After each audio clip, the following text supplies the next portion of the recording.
பரிகாரம்னா ப்ராக்டிக்கலாக பேசணும். சும்மா வந்து சாமி கோயிலில் போய் கும்பிடுங்க. ரொம்ப நல்ல விஷயம். 9ன்றது ஆன்மீகம். நல்ல விஷயந்தான்.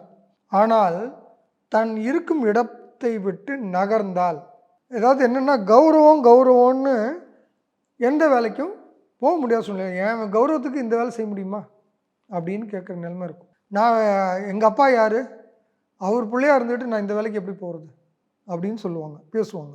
எனக்கு வர வருமானம் இது பத்தாது, நான் பண்ணால் இந்த வேலை தான் செய்வேன் அப்படின்னு நிற்கிறது. இப்போ இதுக்கு வந்து சரியான உதாரணம் இந்த பாஸ் என்கிற பாஸ்கரன் ஒரு படம் இருக்குது. நான் ரொம்ப ரசித்து பார்த்த படம். அந்த படம் இந்த சீன் பார்க்கும்போதெல்லாம் எனக்கு இந்த 9ஆம் பாவகம் ரொம்ப ஞாபகம் வரும். அதை சொல்லுவான், இந்த வேலைக்கு போவேன்டா, அது ரொம்ப ஒசரண்டா, இது ரொம்ப இருட்டுறா, இது ரொம்ப சூடுறா, இது ரொம்ப குளிர்றான்னுவான். எல்லாத்துக்கும் ஒரு காரணம் வச்சுருப்பான். இதுதான் கம்ஃபர்ட் ஜோன் சொல்கிறது.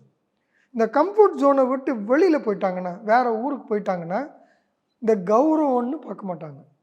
4 பேர் முன்னாடி கௌரவத்தை மெயின்டைன் பண்ண வேண்டிய அவசியம் இல்லாத நிலை இருப்பதாலேயே அவங்க உழைக்க தயாராகிடுவாங்க, முன்னேறத்துக்கான விஷயங்களை செய்ய ஆரம்பிச்சிடுவாங்க. அப்போது 9ன்றது ஒரு மாற்றத்துக்கான இடம். அந்த 9 இடத்தை விட்டு மாற்றினால் தொழில் மாற்றம் உருவாகி வாழ்க்கையில் முன்னுக்கு வரதுக்கு வாய்ப்புகள் ரொம்ப பிரகாசம்.